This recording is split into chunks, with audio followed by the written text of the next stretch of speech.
Assalamualaikum warahmatullahi wabarakatuh. Salam sejahtera bagi kita semua. Puji syukur, marilah senantiasa kita panjatkan atas kehadirat Allah Subhanahu wa Ta'ala.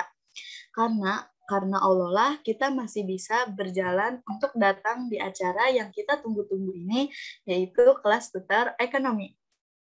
Nah, semoga acara kelas tutor ini berjalan dengan lancar. Bagaimana nih teman-teman kabarnya? Semoga baik-baik aja ya, tetap semangat kan walaupun UTS sudah di depan mata. Nah, tanpa nunggu lama-lama lagi, kita akan mulai nih kelas tutornya. Jadi, mulai persiapkan ya teman-teman. Nah, sebelumnya kita perkenalkan dulu nih dari teman-teman tutor sebaya yang akan menemani kalian belajar ekonomi. Sebelumnya, kenalin aku Adita Adistiani dari SKPM 58. Nah, boleh dari teman TS 8 untuk memperkenalkan dirinya ya. Halo semuanya, kenalin aku Ninda dari AGB 58 dan kelasnya di SS 09. Salam kenal. Halo, nama aku Suci Amaliawati dari Departemen SKPM Angkatan 58. Aku dari kelas SS 01. Salam kenal. Aku yang Reni Putri dari Departemen Ekonomi Syariah SS 02. Salam kenal semua. Nah, kan ada pepatah ya teman-teman, tak kenal maka tak sayang. Nah, sekarang kalian udah kenal kan sama tutor-tutor yang kece ini? Oke, acara selanjutnya yaitu acara inti, di mana kita akan membahas soal, tapi tidak semua soal akan kita bahas. Jadi, kita akan membahas soal di mana banyak teman-teman sewaktu TO ada yang salah gitu ya. Jadi, kita tidak membahas semua soal, cuman beberapa. Selamat belajar teman-teman, jangan lupa bismillah dulu ya. Nah, soal yang pertama itu nomor 4. Soalnya yaitu pergeseran KKP disebabkan oleh beberapa hal.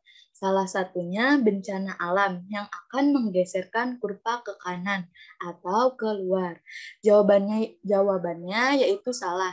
Karena kita ketahui bahwa pergeseran KKP yang disebabkan oleh bencana alam itu akan menggeserkan kurva ke kiri atau menggeser kurva ke dalam. Nomor 7 ada salah satu ciri-ciri dari kurva indifference adalah cembung terhadap titik origin. Kondisi ini mencerminkan semakin jauh kurva indifference dari titik asal, maka tingkat kepuasan semakin kecil. Jawabannya salah, karena kurva indifference cembung terhadap titik origin. Semakin jauh, maka tingkat kepuasannya semakin besar, karena konsumsi barangnya semakin banyak. Nah, soal selanjutnya, yaitu elastisitas silang mengukur respon dari jumlah konsumsi akibat adanya perubahan pada pendapatan. Nah, jawabannya itu salah, karena kita ketahui bahwa elastis silang itu mengukur respon dari jumlah yang diminta. Nah, tujuannya itu untuk suatu barang akibat adanya perubahan dari harga barang lain. Jadi elastisitas silang itu mengukur respon dari jumlah yang diminta untuk suatu barang. Nah, akibat adanya perubahan dari harga barang lain, bukan perubahan pada pendapatan. Next ke soal selanjutnya.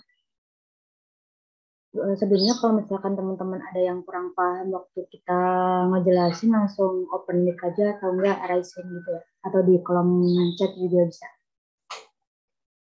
Soal ke-15, perusahaan X merupakan perusahaan yang bergerak di bidang pembuatan permen. Ketika perusahaan X berhenti untuk sementara waktu, maka biaya yang ditanggung oleh perusahaan tersebut senilai besarnya dengan biaya variabel. Sebelumnya di perkuliahan kan udah dijelasin tuh bahwa ada dua biaya tetap atau fixed cost sama biaya variabel atau variable cost. Nah, biaya tetap itu kan biaya yang nilainya tidak berubah.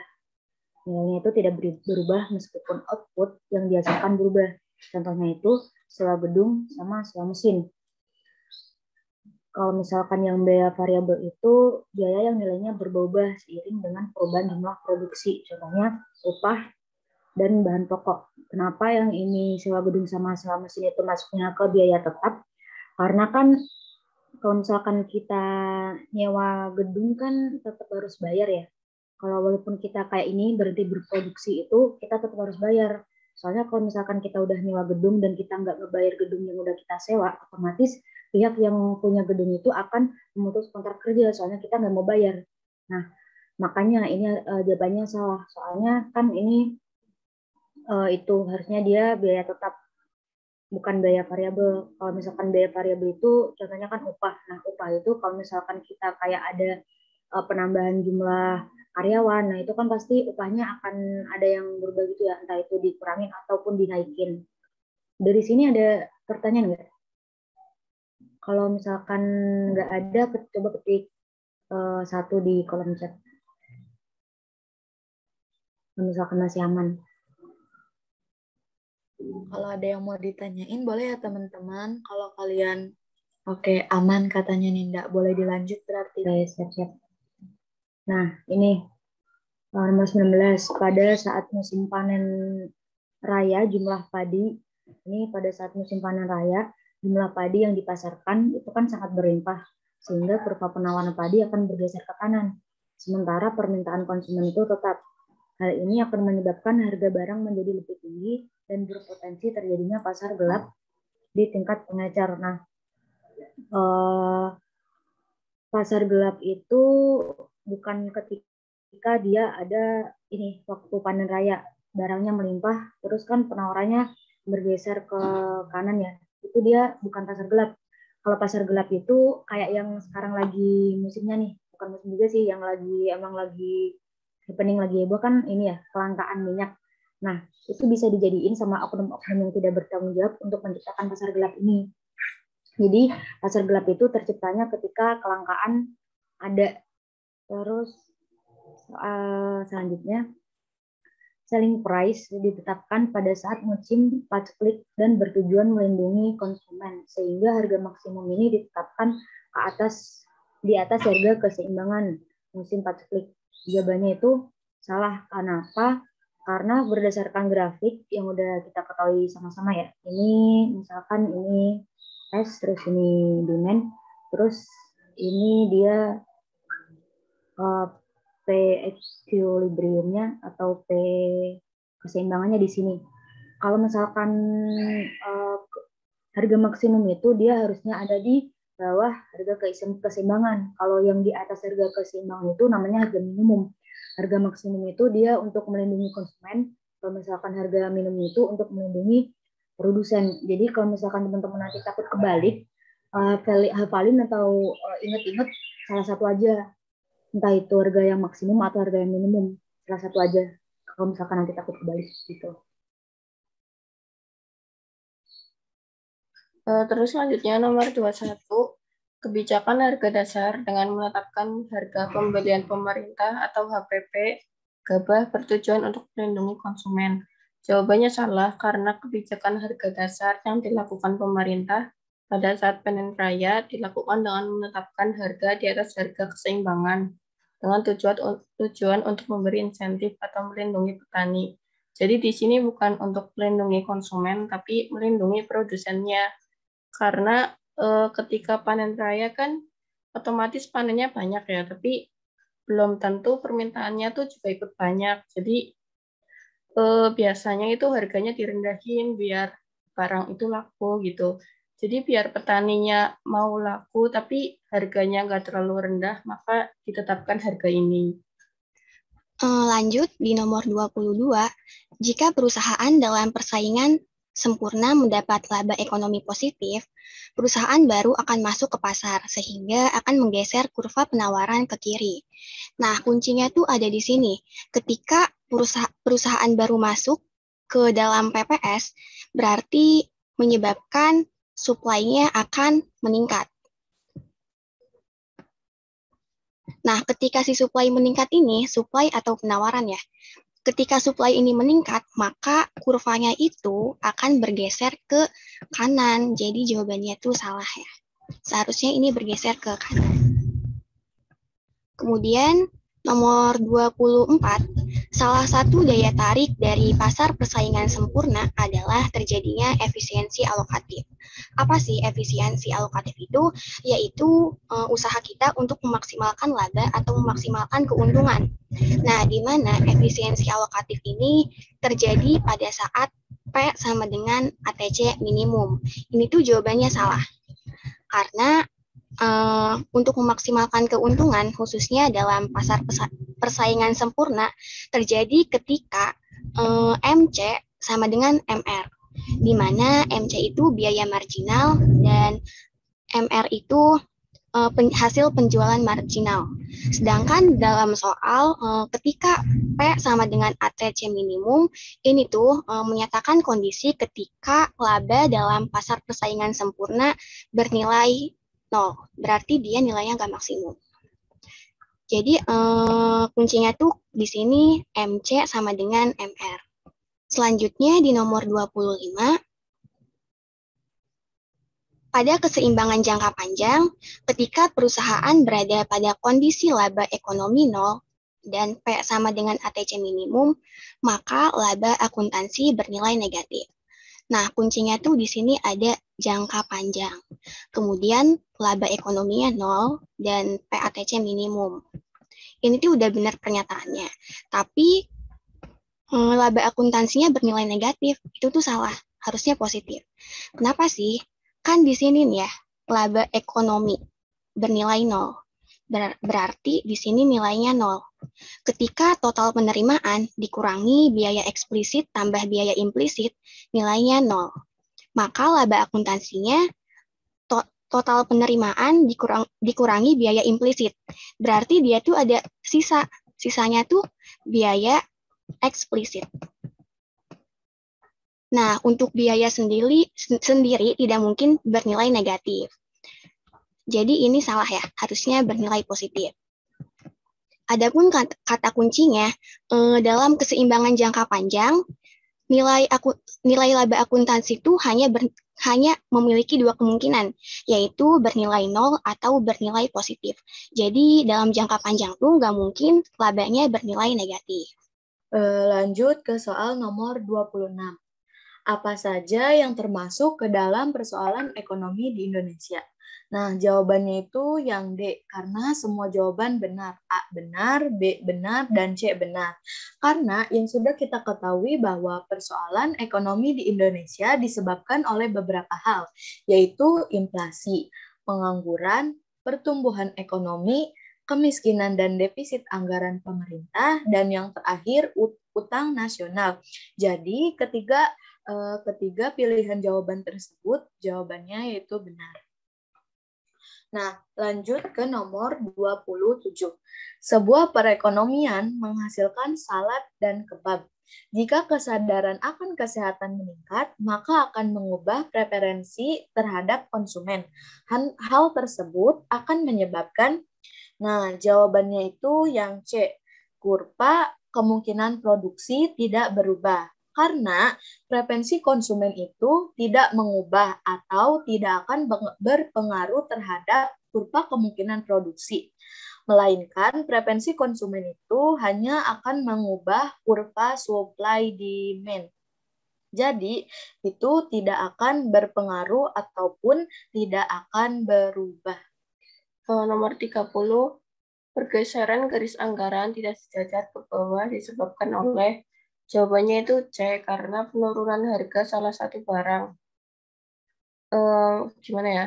Misal kalau ada perubahan dua barang itu pasti sejajar. Nah itu kalau nggak sejajar itu berarti cuma salah satu barang.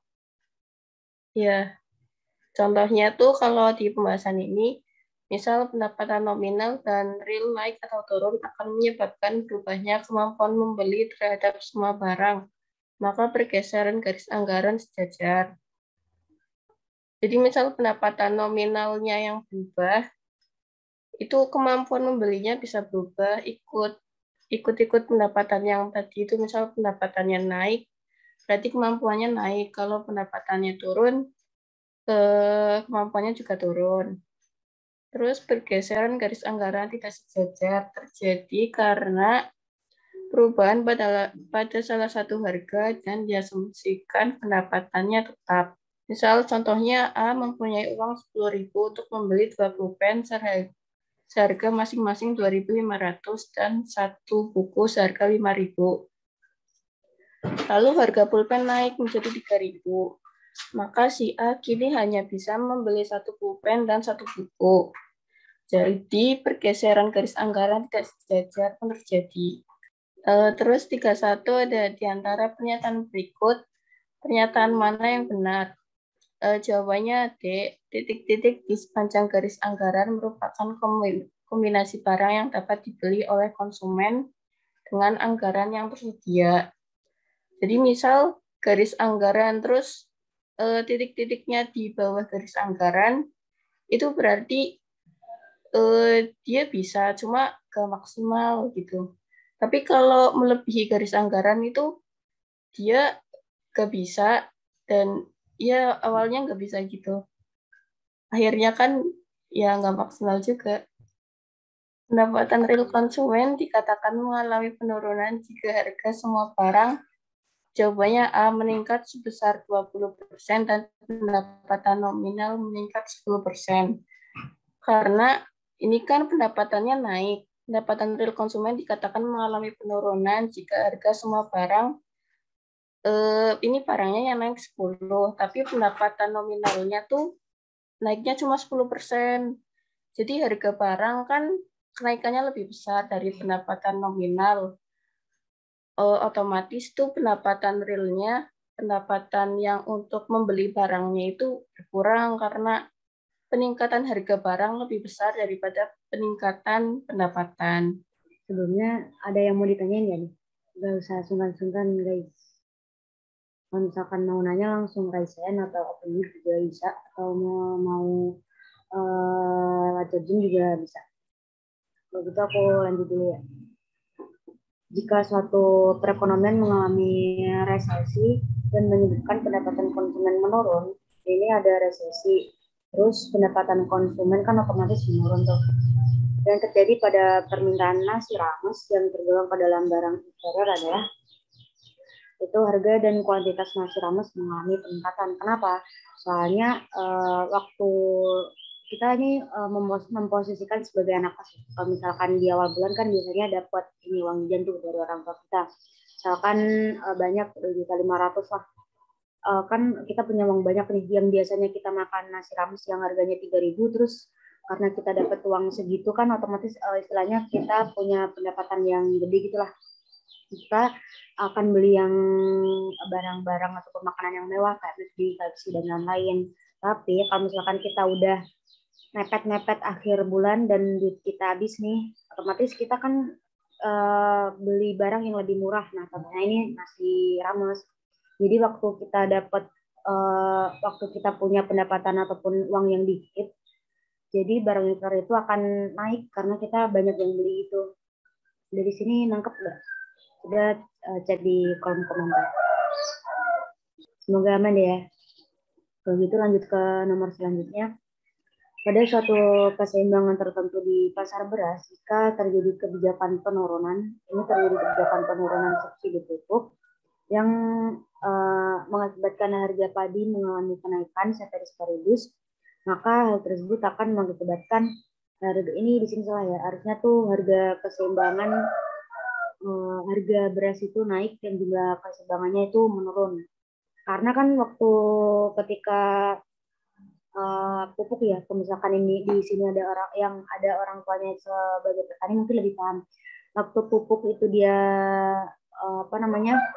kan pupuk sebagai input produksi. Waktu pupuk itu disedikitin kayak kita sebagai petani itu cuma dapat sedikit pupuk, kan otomatis padi-padi yang kita kelola kita naikin harganya. Kenapa? Soalnya kan pupuk cuma sedikit gitu kan. Jadi mengalami kenaikan harga. Nah, kenaikan harga ini akan menyebabkan penaruhan beras itu bergeser ke kiri, sehingga harga beras mengalami peningkatan dan jumlah keseimbangan itu menurun. Dari sini ada yang nggak? Kalau misalkan mau nanya di luar soal ini juga nggak apa-apa sih. Kalau belum ada mungkin lanjut dulu ke soal selanjutnya. Kalau belum ada, lanjut ke soal selanjutnya ya teman-teman. Nah, nomor 37. Pernyataan berikut adalah benar kecuali A. Elastisitas mengukur tingkat responsif suatu variabel akibat perubahan variabel lain. Yang B. Inelastis adalah saat elastisitas bernilai kurang dari 1. Yang C. Elastis adalah saat elastisitas bernilai sama dengan 1. Dan yang D. Elastisitas penawaran selalu bertanda positif. Kan ini yang ditanyainnya yaitu pernyataan yang benar. Berarti kalau kecuali berarti pernyataan yang salah. Nah, kalau yang A itu sudah tentu benar kan, dan sudah tentu jelas. Dan yang B juga inelastis saat elastis bernilai kurang dari 1. Itu benar. Nah, kalau yang C, elastisitas adalah saat elastisitas bernilai sama dengan 1. Nah, yang C itu salah. Kenapa salah? Karena ketika elastisitas bernilai sama dengan 1, itu disebutnya bukan elastis, tetapi elastisitas uniter. Dan yang D, elastisitas penawaran selalu bertanda positif. Itu sudah jelas dan sudah benar. Jadi jawabannya itu yang salah, yang C. Lanjut ke soal yang nomor 38. Di bawah ini adalah faktor yang mempengaruhi elastisitas permintaan. Kecuali, berarti kalau kecuali itu yang tidak termasuk faktor dari elastisitas permintaan. Yang A, tersedianya barang substitusi yang terdekat. Nah, opsi yang A itu benar karena jika semakin banyak atau tersedia barang substitusi yang dapat menggantikan fungsi suatu barang, nah maka permintaannya itu kan akan makin elastis ya, karena kan banyak juga permintaannya. Nah, yang C, opsi C. Opsi C itu benar karena semakin kita membutuhkan suatu barang, maka permintaan terhadap barang tersebut semakin inelastis. Nah, yang D benar karena dalam jangka panjang preferensi konsumen atau tingkat kebutuhan konsumen terhadap suatu barang akan semakin berkurang sehingga permintaannya menjadi semakin elastis. Nah, jadi yang salah itu yang B. Nah, kita lanjut ke soal yang hitungan. Hitunglah besaran elastisitas permintaan beras dan interpretasinya. Jika diketahui harga awalnya itu 13.000 per kilogram dan naik menjadi 17.000 per kilogram, di mana jumlah yang diminta berubah dari 20 kg menjadi 18 kg. Nah, gunakan metode nilai rata-rata atau midpoint method. Nah, kita langsung ke pembahasannya aja ya. Nah, jadi midpoint method itu ada rumusnya, yaitu persen dari perubahan sama dengan nilai akhir dikurangi nilai awal. Nah, dibagi dari nilai tengah dikali 100%. Nah, kita cari dulu persen dari perubahan. Nah, rumusnya itu P2 dikurangi P1 per P1 ditambah P2 dibagi 2 dikali 100%. Nah, kita ketahui bahwa P1 itu nilainya 13.000 dan P2 itu nilainya 17.000. Nah, kalau sudah ketahui, jadi gampang kan? Kita tinggal masukin aja. P2-nya 17.000, P1 13.000. P1-nya 13.000 ditambah P2-nya 17.000 dibagi 2. Dikali 100%. 17.000 dikurangi 13.000, 4.000. 13.000 ditambah 17.000 dibagi 2, hasilnya 15.000. Jadi, 4.000 dibagi 15.000 dikali 100%. Hasilnya 26,67%. Nah, itu baru yang persentasi dari perubahan.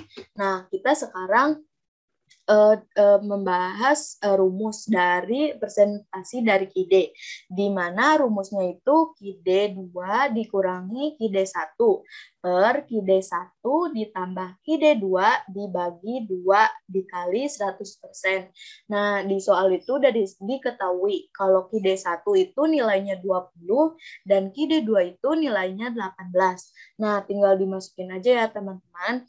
Jadi KID 2 itu nilainya 18 dan KID 1 20. 18 dikurangi 20 per KID 1 ditambah KID 2.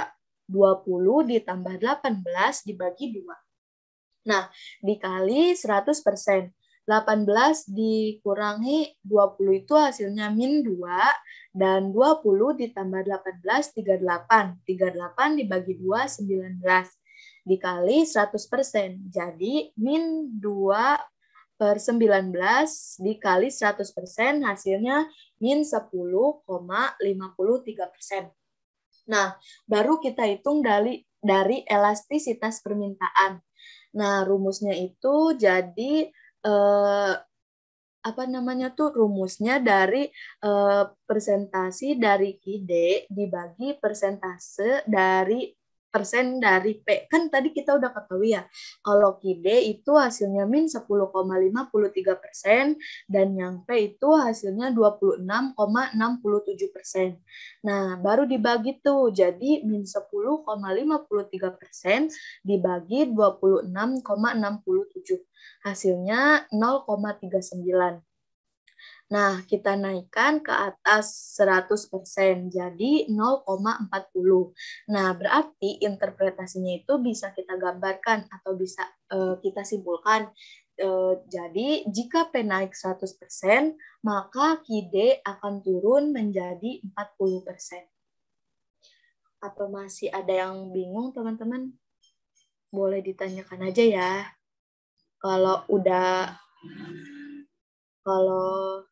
Kalau misalkan nggak ada yang ditanyakan, boleh ke soal selanjutnya. Oke, ke soal selanjutnya. Pernyataan yang menunjukkan apa yang terjadi ketika produktivitas rata-rata mencapai maksimum adalah, ini kan produktivitas rata-rata. Produktivitas rata-rata mencapai maksimum. Produktivitas rata-rata itu dia TP. Nah, terus kalau misalkan jawabannya itu terjadi perpotongan antara average product dan dengan marginal product. Coba ini aku share screen gambarnya biar lebih jelas. Nah, tadi kan waktu dia ketika TP ini yang namanya TP tuh produktivitas rata-rata ya. Ini maksimum. Jadi maksimum di titik ini. Maksimum di titik puncak. Nah, jadi tinggal ditarik aja ke bawah sini. Nah, sini kan. Nah, waktu di sini itu ternyata ini terjadi perpotongan antara MP dan AP.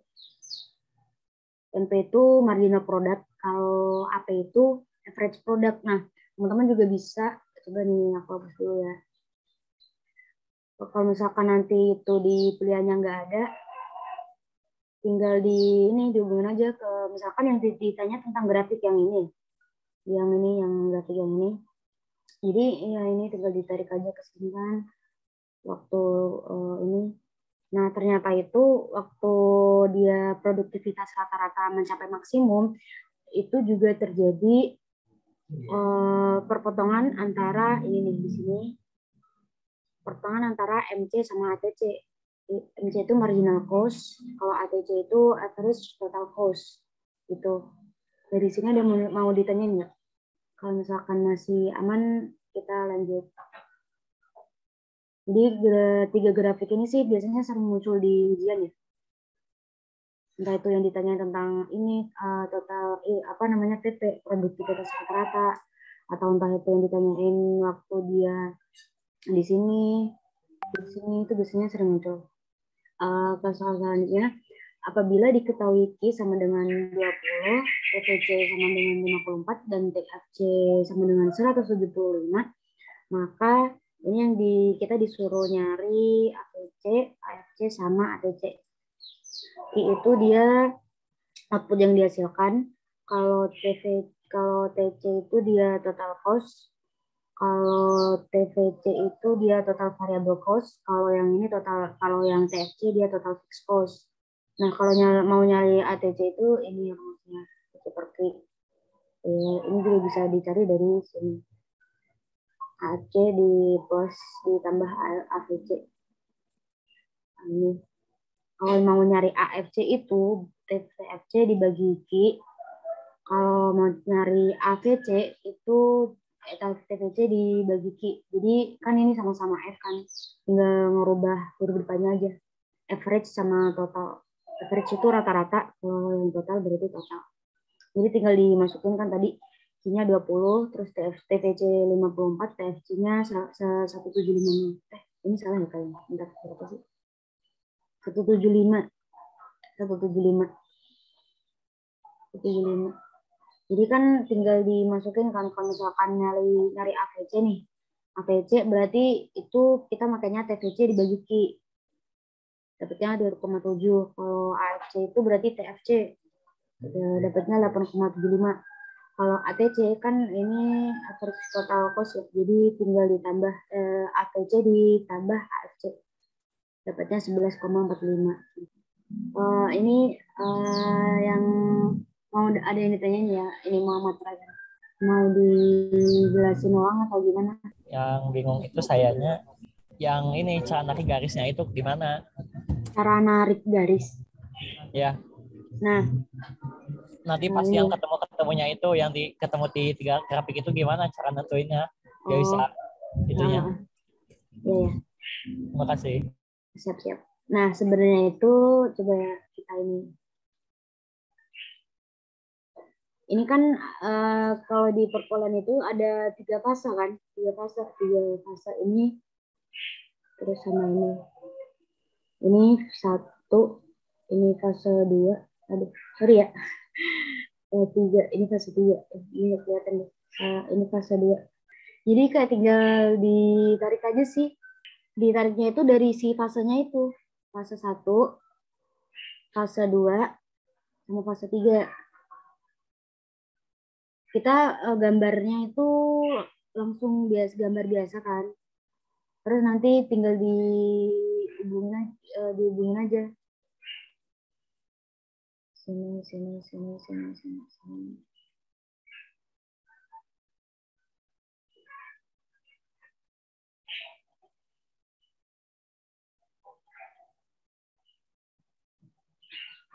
Nah, kalau dari soal yang tadi kan yang ditanyain itu ya, produktivitas rata-rata kan. Nah, kalau produktivitas rata-rata berarti kita makanya grafiknya ini. Nah, grafik yang pertama ini dia itu ngebahas tentang produktivitas rata-rata. Kalau grafik yang ini itu dia MP sama AP. Marginal product sama average product. Kalau yang ini itu dia tentang ini, ketiga ini, MC, AVC, sama ATC. Jadi ketiga grafik ini tuh emang satu kesatuan lah istilahnya. Kalau misalkan yang ditanyain lain ya, bukan yang waktu TP maksimum. Kalau misalkan TP-nya ini namanya garis bersinggungan. Di sini kan, ini kan bersinggungan tuh. Nih. Kita tinggal tarik aja. Nanti kalau misalkan ditanyain, ketika produktivitas rata-rata bersinggungan dengan slope, ini kan namanya slope ya, apakah yang akan terjadi gitu kan, misalkan di pilihannya itu ada beberapa pilihan. Misalkan salah satu pilihannya itu yang ini nih. Kalau misalkan kita tarik kan berarti dia ini di sini sama di sini. Berarti itu waktu si TP ini bersinggungan, ternyata itu juga akan berpengaruh ke grafik MP sama AP. Ketika AP itu di titik maksimum. Nah, ini yang grafik yang ini itu punyanya AP kan. AP-nya itu maksimum. Kalau misalkan yang ditanyain itu tentang yang MC, AVC, ATC, berarti dia ada di sini. Yang mana sih? Nah, ini di sini. AVC sama dengan MC atau juga bisa disebut dengan MC berpotongan dengan AVC gitu. Semoga membantu ya. Kalau misalkan mau ada yang ditanyain bisa menghubungi Kak Andi Lisna. Bukan begitu? Lanjut. Ke nomor 42 ya berarti. Nah, nomor 42. Manakah di antara pernyataan berikut yang benar? Dalam jangka panjang semua input ada variabel. Dalam jangka pendek, biaya yang dikeluarkan oleh perusahaan meliputi biaya tetap dan biaya variabel, dan dalam jangka pendek minimal ada satu input yang besarnya tidak bisa diubah. Jadi kan sempat kita singgung ya, ada yang soal mirip ini juga waktu di benar salah itu tentang biaya pendek, biaya tetap dan biaya variabel. Nah ternyata itu ada hubungannya sama biaya jangka pendek, biaya jangka pendek dan biaya jangka panjang. Kalau misalkan di biaya jangka pendek itu kan biaya yang menunjukkan sebagian faktor produksi tidak mengalami perubahan, teknologinya juga tetap. Contohnya itu jumlah mesin tetap, jumlah gedungnya juga tetap. Kenapa? Kalau misalkan kita namanya juga kan jangka pendek ya, jadinya nggak perlu kayak ada ganti-ganti gitu. Jadinya teknologinya juga tetap, nggak perlu ada perubahan, terus mesin-mesinnya juga tetap, jumlah gedungnya juga tetap, biaya sewanya juga otomatis tetap gitu. Jadi dia maksudnya ke biaya jangka pendek. Kalau si biaya tetap itu, kalau yang biaya variabel, dia itu digunain di jangka panjang. Kenapa? Kan itu ya biaya yang menunjukkan semua faktor produksi yang dapat mengalami perubahan dan teknologinya juga berubah. Jadi kan selain teknologi juga berubah, upahnya, gajinya itu juga bisa berubah, jumlah mesinnya juga berubah atau bertambah gitu. Soalnya kan karya di jangka panjang ini bisa ada karyawannya itu bertambah. Nah itu kan otomatis juga ada misalkan pengurangan upah, soalnya kan karyawannya makin banyak ya. Jadi biar nggak rugi si perusahaannya itu ngurangin gaji itu juga bisa. Makanya itu masuknya ke biaya variabel yang panjang gitu. Aman nggak yang ini? Kalau misalkan aman bisa dilanjut. Lanjut mungkin ya? Kayaknya udah aman ya. Aman. Oke.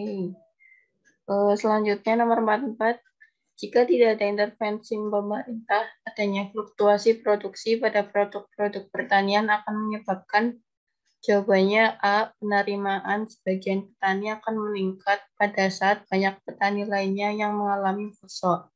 Fusel adalah keadaan saat tidak ada hasil panen.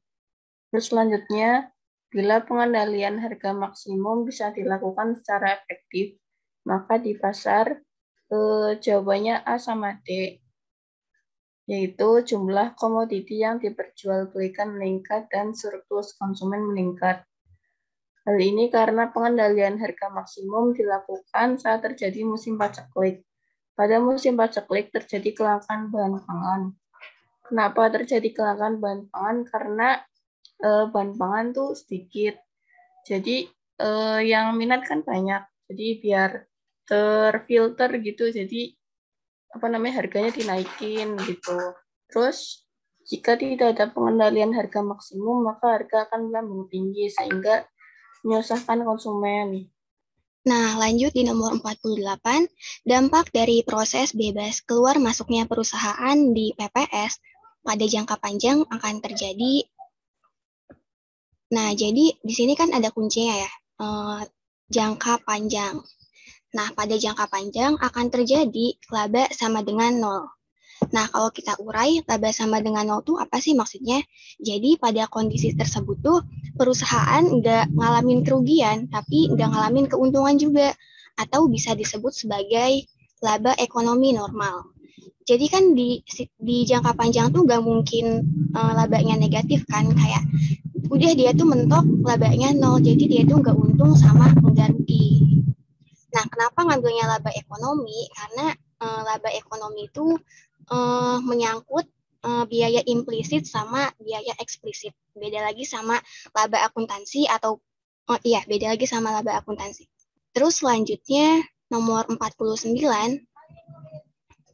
dalam jangka pendek perusahaan bersaing sempurna yang memaksimalkan keuntungan akan meningkatkan produksinya. Nah, di jangka pendek ini rumusnya ada MR lebih besar dari MC, di mana MR itu marginal revenue dan MC itu marginal cost. Jadi kita urai aja ya, jawaban yang paling tepat tuh D. Berarti selama tambahan penerimaan tiap susunan produksi ini tuh MR, lebih besar dari tambahan biaya satuan produk. Ini tuh MC. Jadi ingat keywordnya aja, di MR lebih besar dari MC. Kalau udah tahu kita urain. Jadi dicocokin opsinya ada apa aja sih. Kayak gitu ya. Di nomor 50, pandemi virus corona menyebabkan banyak perusahaan berada dalam kondisi shutdown point. Pada saat tersebut, besarnya kerugian yang harus ditanggung oleh perusahaan sebesar, jawabannya tuh sebesar biaya tetap total. Untuk pembahasannya, nah di sini ada grafik. Jadi kondisi shutdown point tuh ada di titik A. Jadi harga sama dengan A VC. Di sini tuh perusahaannya rugi, tapi dia tuh hanya mampu menutup biaya variabel saja. Beda kalau di titik ini, jadi si perusahaan tuh untung. Kalau di titik ini, perusahaan tuh nggak rugi sama nggak untung, jadi labanya tuh normal. Sedangkan kalau udah di titik ini, dia tuh udah rugi, jadi hanya bisa balik modal untuk biaya variabelnya saja. Beda lagi kalau di sini, dia tuh udah rugi, kayak udah bangkrut, gak bisa ngapa-ngapain lagi. Itu sih, yang ditanyain kan yang shutdown point ya, berarti ada di titik A. Nah, di titik A ini, perusahaan hanya mampu menutupi biaya variabel saja, tidak menutupi fixed cost atau biaya tetap. Jadi ruginya tuh sebesar fixed cost. Kayak gitu sih. Itu udah di soal terakhir ya teman-teman. Kalau ada yang mau ditanyakan, boleh. Boleh ya teman-teman, kalau misalkan yang nggak termasuk soal di sini atau kalian ada yang, maksudnya nggak ada di sini, kalian mau bertanya juga boleh gitu. Boleh yuk, nanya yuk. Kalau misalkan itu, boleh bilang aman gitu teman-teman. Atau kalian udah paham? Mudah-mudahan paham ya. Semoga. Yuk teman-teman, kalau misalkan yang nggak berkendala, boleh on cam ya, kita dokum dulu. Oke. Kalau misalkan yang on cam, yang off cam, boleh dong kasih reactionnya. Yuk, Aku ini ya dokum ya. Oke. 1, 2, 3. Gimana teman-teman? Apa ada yang ditanyakan atau sudah cukup? Ini gak ada yang mau ditanya lagi. Di pelajaran waktu kuliah juga bisa kok ditanyain. Nggak harus terkait soal tadi. Atau mungkin masih ada yang bingung gitu. Bebas mau nanya apa juga. Kalau misalkan sudah cukup, misalkan nggak ada pertanyaan, kalau mau izin live boleh ya teman-teman. Kalau ternyata tiba-tiba muncul pertanyaan juga bisa hubungi nomor yang ada di kolom chat ya? Ya, boleh. Nanti follow dulu aja IG-nya. Nanti boleh tanya gitu. Kalau misalkan kalian mau, misalkan UTS dijokiin gitu sama Ninda, boleh. Gratis kok. Oke teman-teman, kita tunggu sampai jam 16:10. Kalau misalkan nggak ada yang mau bertanya, kita akhiri ya teman-teman. Yuk. Kesempatan tidak datang 2 kali tahu. Oke teman-teman, jika tidak ada yang bertanya, kita cukupkan ya. Karena kan takut ada yang mau berkegiatan lain gitu ya. Terima kasih teman-teman yang sudah join. Makasih guys. Makasih. Semoga Makasih bermanfaat Nadila, ya tadi. Nabila. Thank you Tarisa. Makasih. Makasih, Nabila. Tarisa makasih ya Tarisa.